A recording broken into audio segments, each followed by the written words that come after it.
您从哪边过来的？不远，张老师，我就是咱济南的。老乡，我觉着我听着也不远。张老师，我觉着我这个炉子就是真的，你怎么觉得就是真的？我爷爷那个时候就有。也许你爷爷那时候从大街上买的了。那倒不可能，大圈就有，绝对是真的。那个时候祖上据说是个进士。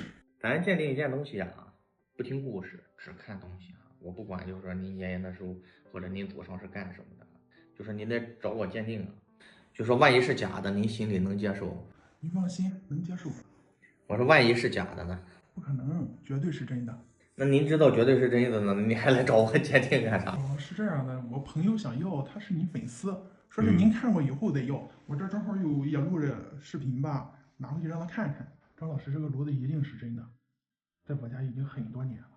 咱不听那个哈，我基本上大体也看明白了哈。那我给您一个结果啊，如果是万一是假的啊，或者是任何结果，心里啊不舒服或者接受不了，我宁愿就说咱不去做这个鉴定，能接受吗？能接受。经我鉴定，恭喜，真的。我这吓死我了。有时候我们鉴定一件东西很什么，其实啊，您来了啊，如果是假的，我可能就不说了。我说这东西挺好，你留着吧。你说你好好留着这东西是什么？他可能真当好东西了，我还不能不说。所以说这个点很矛盾，你知道吗？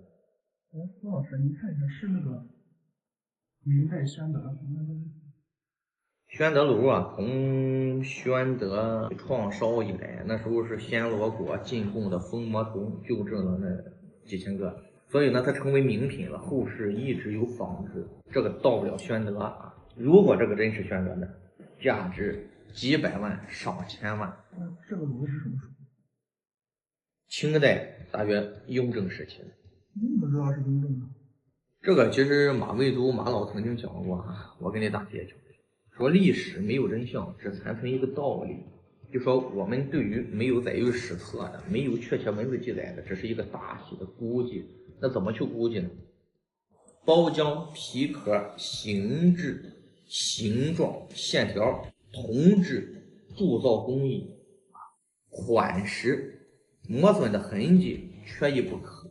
那么综合来看呢，这差不多就是一个雍正左右的。为什么说确定的这么细致呢？这里边是有个说法的。一般清早期的炉子呢，重心你看嘛，重心都比较靠下，而且呢，这个在故宫里有一个同款，这个重耳炉几乎跟它一模一样，包浆还没有它好啊。一些赞刻大清雍正年制，因为那个时候有写本朝款的，有写宣德的款的。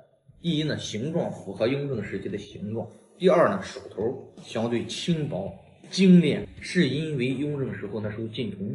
在《清史录》里有记载，雍正4年，雍正下了一道圣旨的禁铜令，说什么呢？说黄铜器皿除3品以上官员准用，民间乐器、天平、砝码等子及5斤以下原境不禁外，其余各文武官员军民所有黄铜器皿3年以内悉交官领价，收藏私造者按例治罪。那么雍正那个时候呢，极度的缺铜，你想想那时候有多珍贵吧？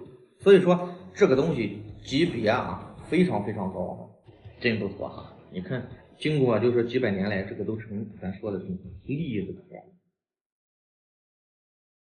所谓玉毫金粒之色，说的就是这熟分了，太熟分了。我们鉴定一个炉子的真假，第一就是个包浆，这种包浆就很难做出来，它并不是均匀一致的，它是有过渡的。再一个，咱说这个铜质很熟分。再一个，你看这个底下这个磨粉非常非常自然，款式铿锵有力，这就是特别符合雍正时期的这种状态。雍正那个时候审美很高精致干练厚重。你再一个你看这往内咱说的，它的包浆和锈蚀特别的干爽，所以说这是非常难得的一个炉子。你卖给你那个朋友多少钱？这个挺漂亮，挺漂亮，真的挺漂亮。我也很喜欢这个炉子，说实话，我不夺人所好了。如果说他要是说，老师，你讲的太专业了。以前也有讲过的，你有听过讲工专家就是术业有专攻啊。非常感谢啊，我们到时候一下。行，不错的骡子，您再包好。我是收藏小哥，喜欢收藏，喜欢收藏背后的故事，请关注我，这么简单。那我打呀，上，我停了，上。我有一个水红车油瓶，你给鉴定一下子。我看一下。好。您从哪里来，老先生？好，我100多公里的，从视频看你鉴定挺好，心里找呢。这个看看。这个其实有时候你不用跑这么远，你从那个什么平台上找我就行。平台这年大玩不了，年轻没时间。这个对的话，这种就是乾隆风格，就清早期的。对。对，西安这个帅风对，他们都说是乾隆的。官窑的。对的话是乾隆时期，它不一定说是官窑。它这那时候这种为什么叫季红呢？日红月白，天蓝地黄，季红季白季蓝季黄就是季太阳的再一个呢颜色比较鲜艳。对。天球呢就是咱说那个从天而降的一个球。对所以说呢叫做天球，这个你应该都了解过对。它刚开始呢为皇家所用，后期其实民间的贵族也都有。咱这个东西能值多少钱？咱先说什么如果说咱这个东西对的话，5万块钱起。就是有几家公司，他们就鉴定的值20多万。还有证书呢，今天我儿子一带完老先生，我跟您说一点你既然信着我找我鉴定的话，就说这个东西，无论是说是新是老，您能接受吗？那完了，鉴定公司都鉴定了，我得听着你的说法了，这个这个不是？你说就行，我最近想买。咱们鉴定单色釉的时候来讲的话，有句话叫神仙难断单色釉，也没有纹饰釉子呢也比较肥厚，所以有很多时候对于这个的鉴别的话，是一个咱们鉴赏中的难题。老先生，你有没有发现一个问题？口过于粗了？没注意这事。在明代，在早期就有这个天球瓶早期的话，它口比较短，到这个位置，它的口比较粗。那么到了清代，它比较挺，把这个口相对会细一些。这个呢就显得你没发现这个东西有点太突兀了。第二呢，釉水流淌感差。第三呢，整体就是说这个釉面火气比较重。你意思是假的呗？老先生，您别激动你听我慢慢讲。这东西在我手里这放10年了，它怎么能是假的呢？老先生，这个东西顶多20年，我认为就是说10年左右的东西您说要是这么说那这个我就没法弄了。就不可能是假的，上边有些橘皮纹，你看不到吗？这怎么是假的呢？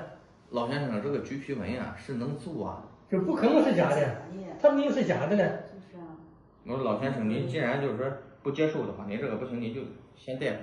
不是带回去不带回去问题，你说这根本不对。那老先生，你要真这么说的话，那我跟您说一点，刚开始我都没好意思说，我寻思你回去摆着吧，我不想打击你。那你就要非得这么说的话，那我就告诉你，这个东西它是接老底。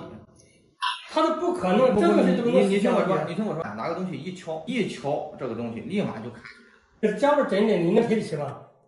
我给你20万。20万，你给30万。我给你30万。我这屋子那古董你随便拿，要是什么，你要说咱真敢去，非得说较这个事儿的话，你敢打吧？老先生，要不这样咱心平气和的我这真不好意思如果我看不是您年纪年长了，我都把您撵出去了说实话咱这个您还是就说回去您自己摆着，到时候如果说您看明白了以后呢，您自己去敲一下，不就明白了？院长，你是不是鉴定不了我这东西有好几个公司你鉴定，而且有证书，怎么能是假的呢？老先生，你要这么说，你敢打吗？好，我敢打。要真老的话，打出来是老的，你给我30万。我给你30万。打。你找个谁的？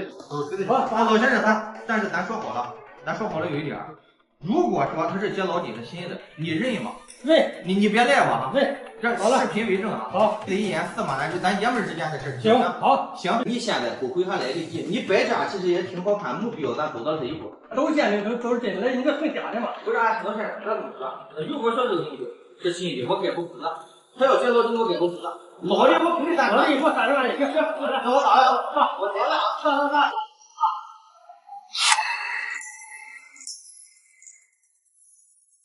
哪见到底了？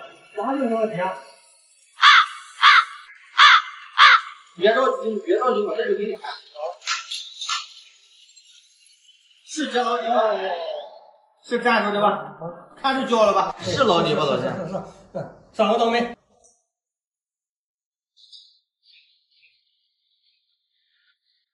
标准的接老底。什么是接老底呢？就说我们先得到一个残期的老底啊，那么呢，我们照着老底呢再烧一个器型啊，通过粘合技术把它粘合到一起。不过这都是10-20年前的技术了。那么现在呢都是热接，热接的话你根本看不出来啊。所以说有时候鉴定啊，对于我们来说呀，是非常残酷的一件事情，而且你生不起这气，是不是？所以说呢，有时候也是没办法。平心而论，问心无愧吧。我是周放小哥，喜欢收藏，喜欢收藏背后的故事。